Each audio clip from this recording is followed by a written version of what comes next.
Hello and welcome to a new edition of Planet Waves TV. I'm Eric Francis Compolino, editor of Planet Waves, host of Planet Waves FM, here with my first edition in more than a month. I have been busy. The last edition that I did in video format was the 11/11 edition, talking about the Trump reckoning. And that was, I called it 11/11 because it was catchy and there was a peak on the 11th, but the peak extended through 10 a.m. on the 12th of November.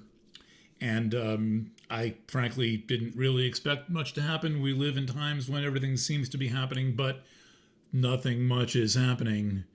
And I clicked on the New York Times, and there was movement in this kind of weird scenario, politically weird and every other way weird, involving Trump and Jeffrey Epstein. And we've seen this a lot of times. We keep seeing there being some kind of Trump Epstein thing, Epstein files.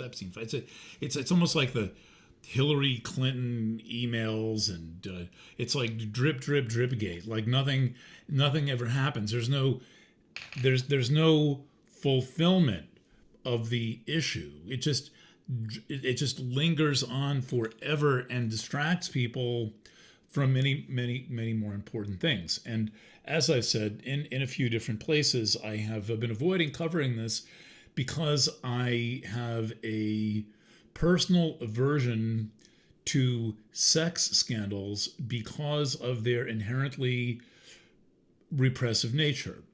Sex scandals ruin sex for everyone. The implied message of any sex scandal is you could be next. You could be dragged into it next in some form or another. So I avoid these things, but sometimes they're too big to avoid. So I proceed carefully. And what has my interest now is that I said that essentially the Trump presidency could be kaput. I will not go so far as to predict anyone's death, but it certainly looked like we had a kind of a death and transformation moment with the sun in the inauguration chart forming a conjunction to Pluto by secondary progression. Better to watch that video to get a sense of what it's about. But I thought it not only kind of amazing that I called this thing to within 1 hour of when this latest development broke, but that the development has had legs. A week has gone by. Now we are in the second week of this. And yesterday, the House and the Senate passed this Epstein transparency law. It's going to Trump's desk today. Senate has not officially made the formal vote, but I think it's just kind of already approved. And so it goes to Trump's desk tonight on the eve of the Scorpio new moon. Scorpio new moon takes place Thursday at 1, what time? 1:47 and 3 seconds, 1:47, a little before 2 o'clock in the morning on Thursday. It'll be earlier in California, later in the morning around commuting time or wake up time in England and the UK and Eastern Europe and Europe. But in any event, in the New York zone, it's a little bit before 2 o'clock in the morning. And so the fact that this is sensitive, that it's astrologically sensitive, that I saw something in January. In fact, I saw this long before the inauguration because one of the charts I trust the most is the inauguration chart. And so I saw this in the inauguration chart a year ago, well over a year ago, and finally crunched the numbers and got it down to that 10 a.m. on November 12th, the chart back in September, and thought I've got to get this onto YouTube just in case something happens. Well, something happened, and now it's been that one thing after the next. And now, leading to the release of these files, what is this going to be? What is this going to be about? What's going to be in there? And as I've said, and I'm going to go into the Epstein story in more detail on Planet Waves FM on Friday, planetwaves.fm, or planetwavesfm.substack.com. We'll link both of those below. I don't want to spend too much time on it here, but I want to say that there really are two Epstein stories. The one that we have is kind of, I think the one that we're looking at that's being kind of waved in our face all the time is the cover up. I think that does Trump appear in the files of the original Epstein FBI investigation that led to him being incarcerated in 2019, where we are told he died in prison, and possibly the earlier FBI investigation from 2005 that he managed to squeak out of without very many consequences. That one is the distraction. The mainstream press is not talking about the other one, which is what exactly was Trump doing in parallel to Epstein. Trump was not the usual customer of Epstein Island and the Epstein townhouse and all of that stuff. I think he had two other points of involvement. One was financial. Trump is always going to people to borrow money. And Epstein was a guy who somehow, we don't really understand how or why, had a lot of money to lend to people. He had money to lend people. But where did this money come from? No one knows.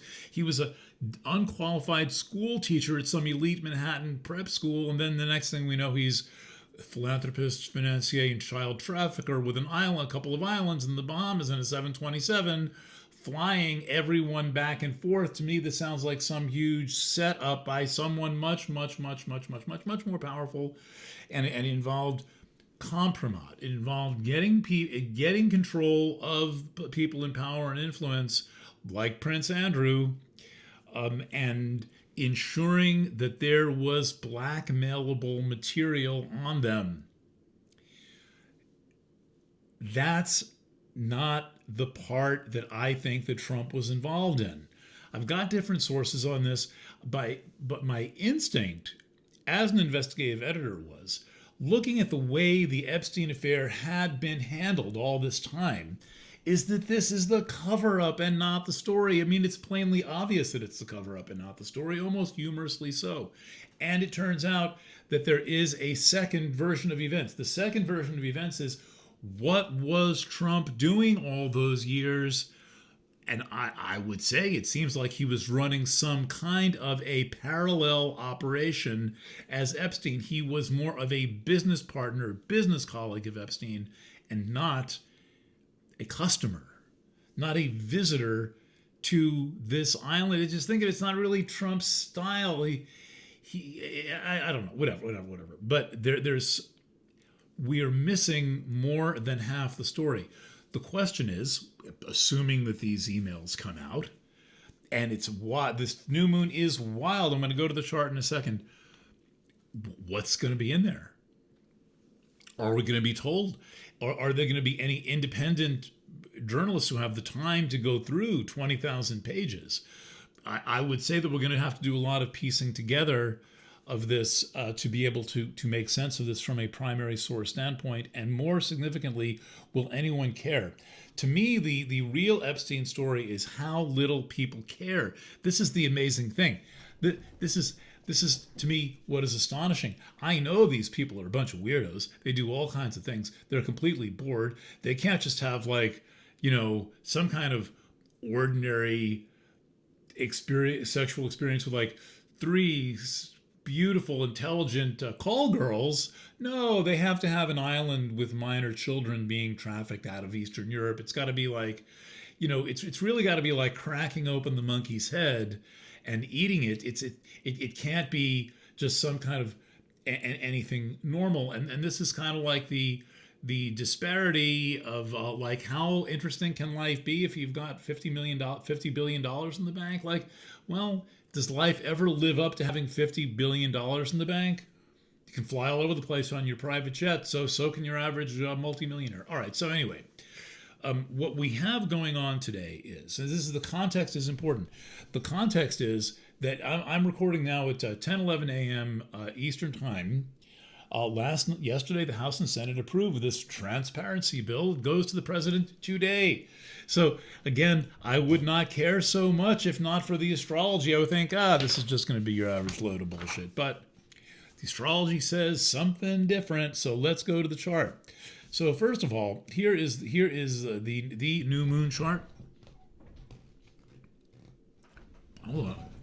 There's a drumstick. It's very tempting to get up and get it, but I'm just going to use this.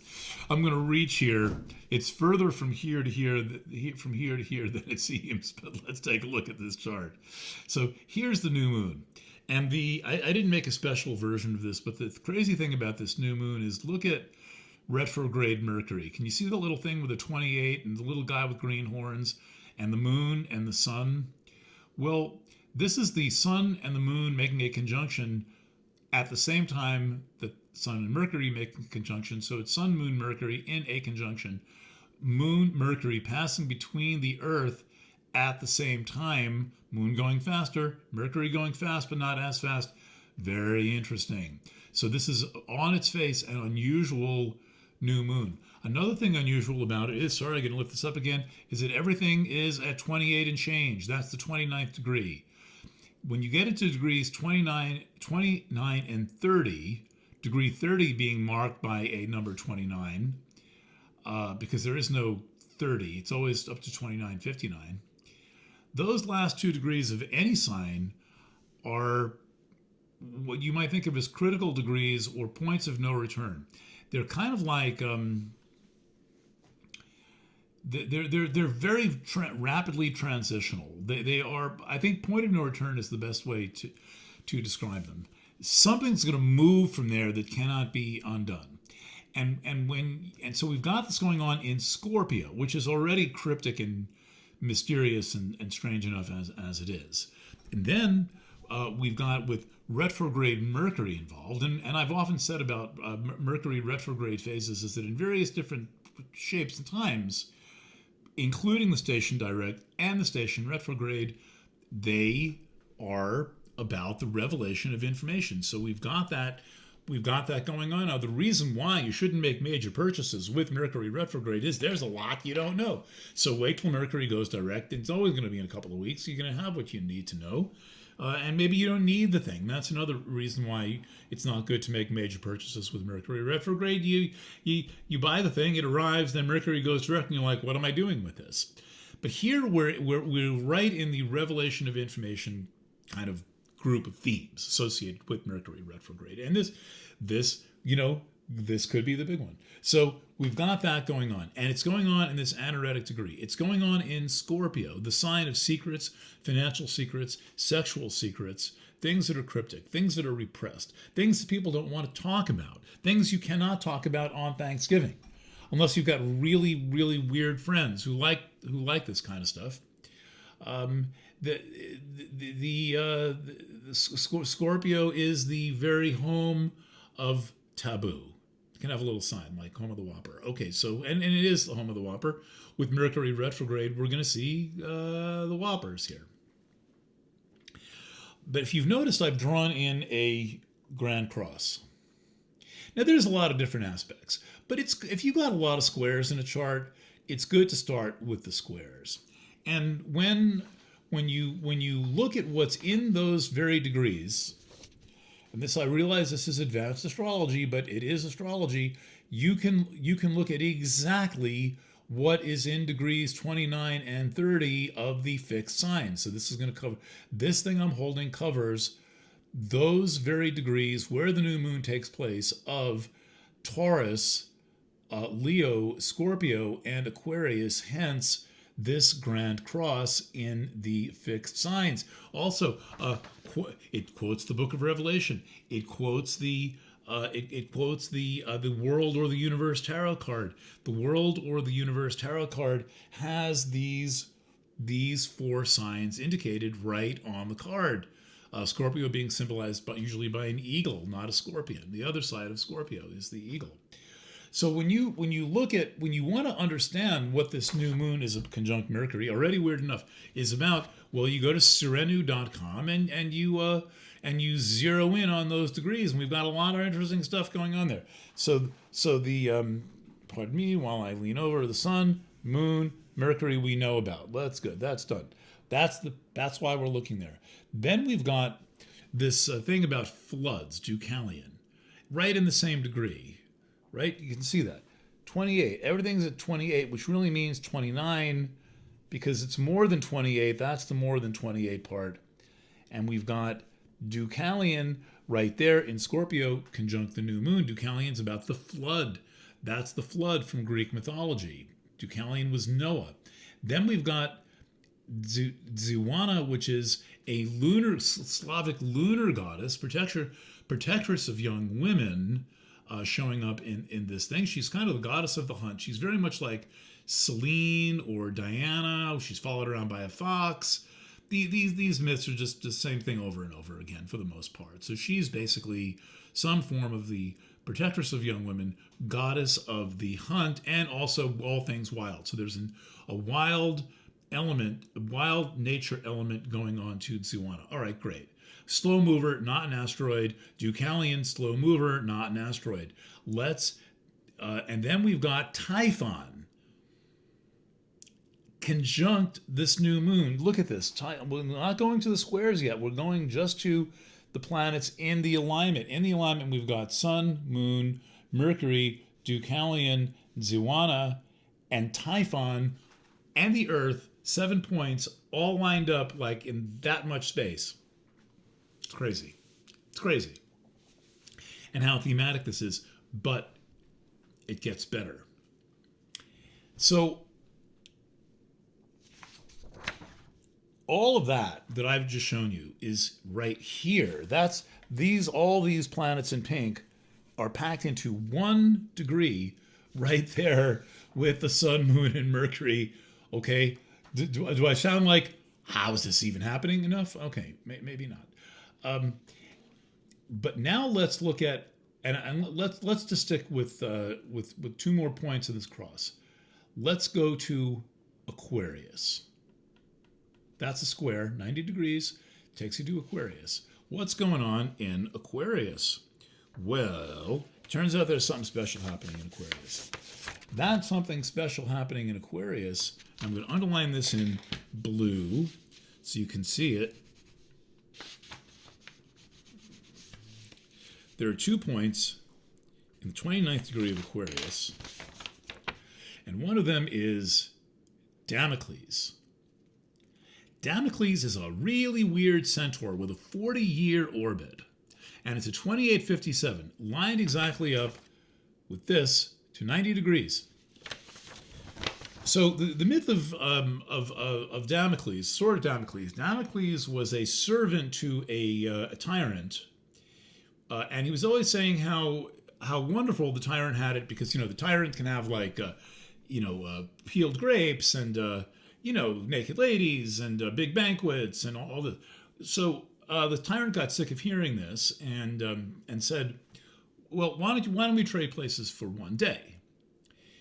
And they did. And when Damocles is sitting in the throne, he looked up and he realized that there is a sword hanging over his head by a single strand of horsehair. It could snap at any moment, would obviously land on him and kill him, indicative of the peril facing those with power. And it's important to recognize that Damocles' boss, I think Dionysus the first or the second, not the god, but the ruler, I think in Syracusa in Sicily, the ruler was a tyrant. He was a debauched tyrant. Named himself Dionysus, for God's sake. He was a debauched tyrant. And so this is not about a righteous ruler. It's not about the sword hanging over the head of the righteous ruler. It's about the sword hanging over the head of the corrupt ruler. I would have to say that if I were Donald Trump right now, I would feel like I had the sword of Damocles hanging over my head. While these events are stage managed, as well as the stage managers can arrange to do it, it is also true that things go out of control, and that also someone like Trump is not in the driver's seat. Someone like Trump is in the position to get set up to get shot at Butler, Pennsylvania, and to say it here, among other places. That whole incident in August of 2024 where Butler, where Trump gets shot and the ear thing in Butler, he didn't do that. People think, oh, we set this up so we win the election. No, this was done to him. He knows the things can be done to him. The same people who did that at Butler, the same people who did Charlie Kirk, are the ones who are going to decide what is in the Epstein papers, remembering that they're releasing the files from the wrong investigation. They're not releasing the files that will the most directly implicate Trump. They're keeping the focus on Epstein, but we don't know what's going to be in those files. We don't know who is spiking them with what documents and what is or is not going to be redacted. We don't know this yet. There comes a time you've got to let the game play out, even if the game seems rigged. Part of what we're reading is the rigging of the game here, right? If we have a rigged game, at least let's pay attention to the rigging process and all of that. Damocles. That's all here. Got that drawn in there. It's in pencil. I prefer to do these charts myself. Well, so we've got this sense that Trump has the sword of Damocles hanging over his head. What's there? What's that about? Now we bring an asteroid in. The asteroid we're going to bring in is Persephone, conjunct Damocles.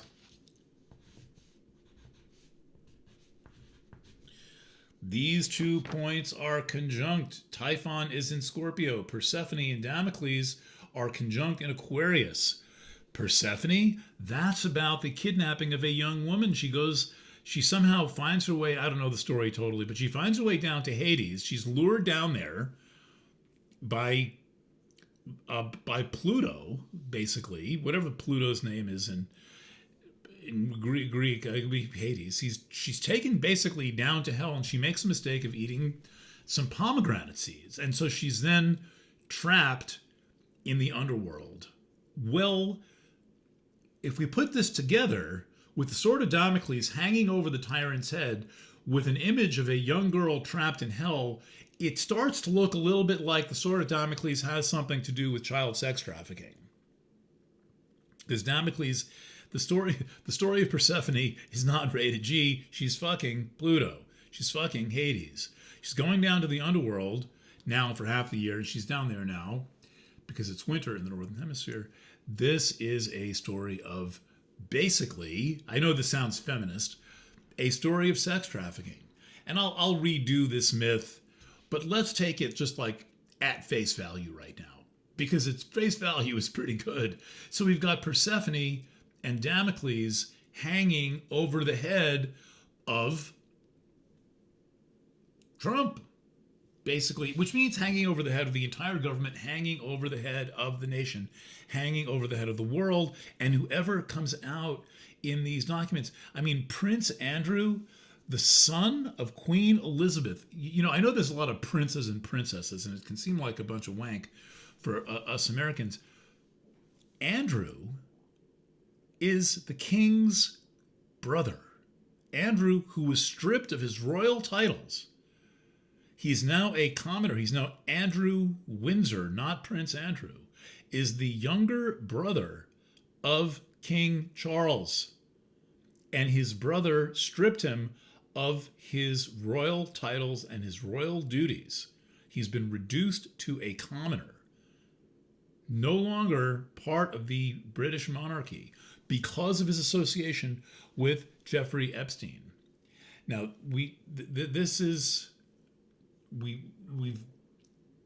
got to watch where this goes. And again, the only reason I am elevating this story to being more significant than I might ordinarily think that it was is the astrology. It seems now, my old joke that the horoscope is the most accurate part of any newspaper is finding its fulfillment here in the 21st century, where there are no newspapers, and I seem to be the only person who remembers what a newspaper horoscope is, because I've written a lot of them.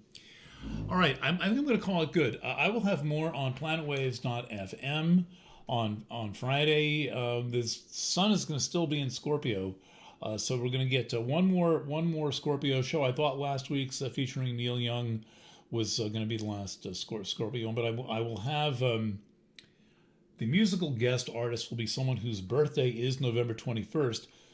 Fans will recognize who that is without my even saying this person's name. Okay, so that's it. Thanks a lot. Signing off from the Harshaw House in upstate New York in the foothills of the Catskill Mountains. I'm Eric Francis Coppolino. your friendly neighborhood astrologer. By the way, new painting by my friend Christopher Hawkins. If you want to pick up one of Christopher Hawkins' pieces, shoot me an email at efc@planetwaves.net. Also, all other inquiries welcome to efc@planetwaves.net. All right, once again, signing off. Lots of love. And bye for now. No editing on this one. Stop recording.